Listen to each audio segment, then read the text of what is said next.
If you give man a fish, he'll eat for a day.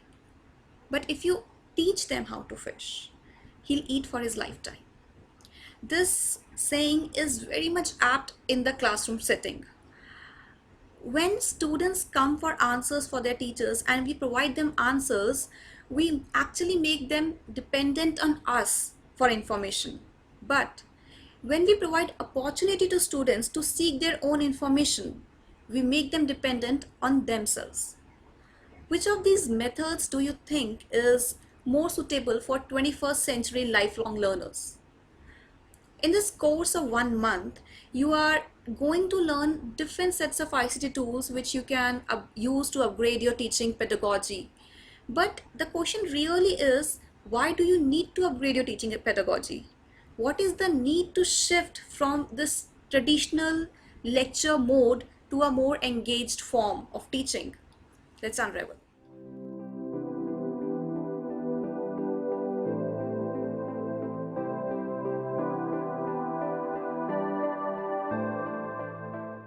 We as teachers need to move away from the traditional stand and deliver teaching model to that of the guide on the side teaching model. We need to start thinking of ourselves as co-learners rather than as teachers.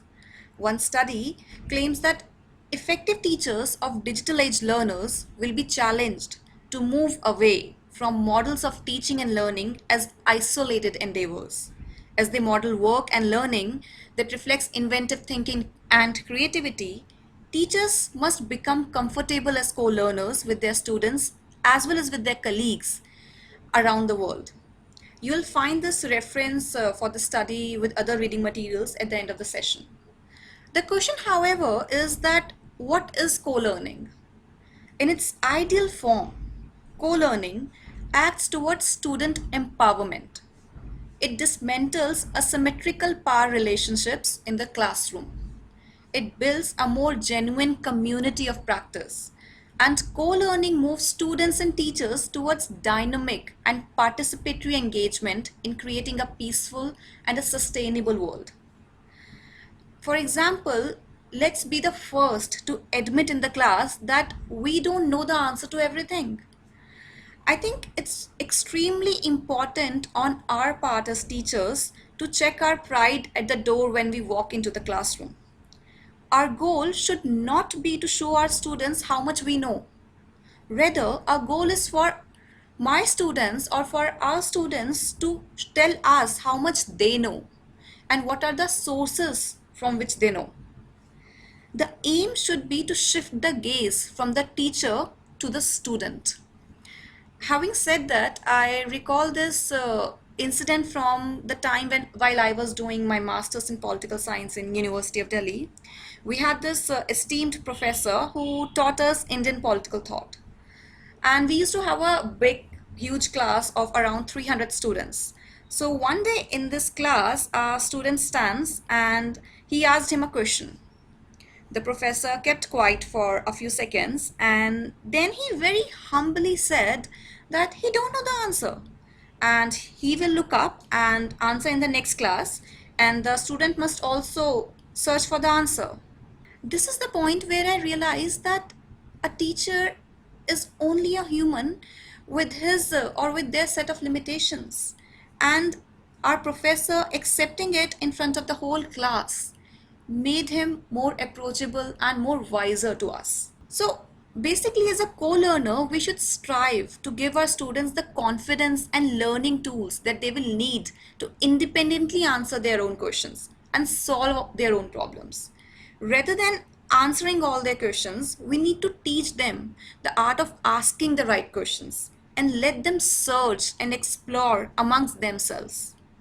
For instance, in my class, to create this community of practice, I'll tell my students that I don't know all the answers, but I sure can and will certainly support them in their effort to find the answers. So this has actually resulted in a very comfortable learning environment between me and my students, and this actually helps in harnessing their inquiry by exploring answers to their own set of questions, as well as discussing or engaging in discussions with their classmates. So in a co-learning environment, what is the role of students? And what is the role of a teacher?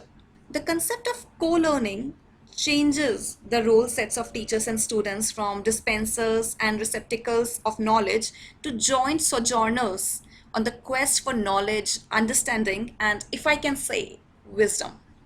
Positioning oneself as a co-learner when teaching requires much unlearning of cultural conditioning because it challenges the traditional authoritative, dominant, and subordinate role sets in learning environments and the unequal power relationships in wider spheres of the world.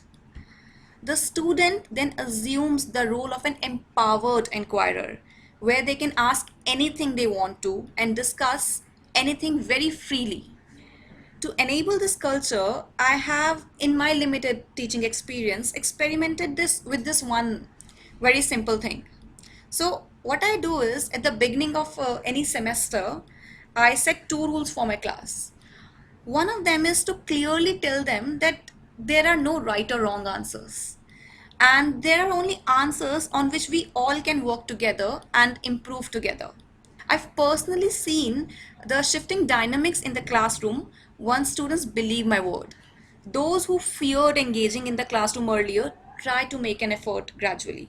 As a co-learner, our role also changes. We are now no longer can be the one giving a monologue, as one I'm giving right now. We need to present ourselves as enhancer of critical reflections in our students. One who assesses students' knowledge and builds scaffolding to extend that knowledge to a broader and a deeper understanding.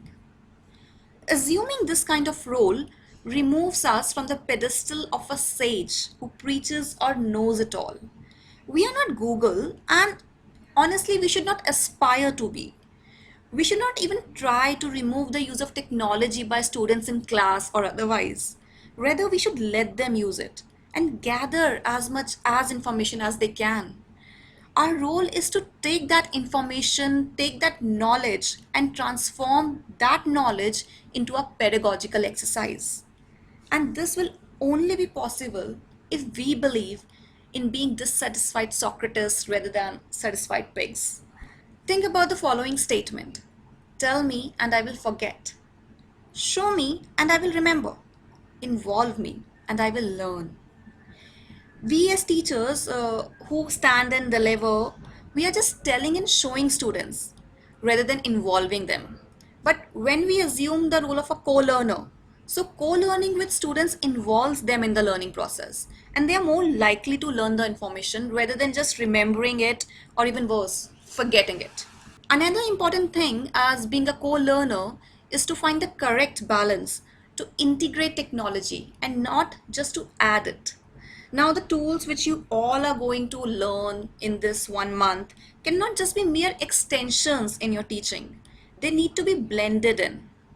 There is no point, for instance, to use an interactive whiteboard as a technological vehicle for delivering information to their students if we are just going to give a monologue. Merely using the latest technology will not help if that ICT tool is not being used to co-create a learning environment. The best practice of teaching is not technology, but it rests on 4 C's: collaboration, communication, critical thinking, and creativity. Now, how do we do this? Many of our colleagues from science or commerce background may believe that the lab component serves the purpose of engaging students. But what we miss here is that most of the time students make hypotheses and perform experiments with no doubt about what the outcome is or at least what it should be.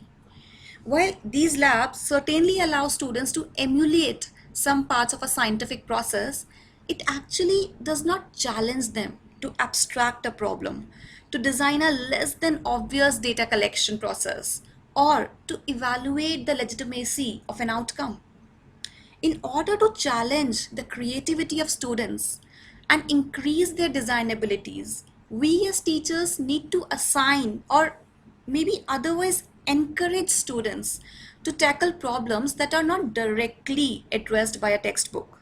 Even going as far as letting them choose their own ideas to study within the bounds of the topic at hand, obviously, but the topics even we as teachers may be unfamiliar to.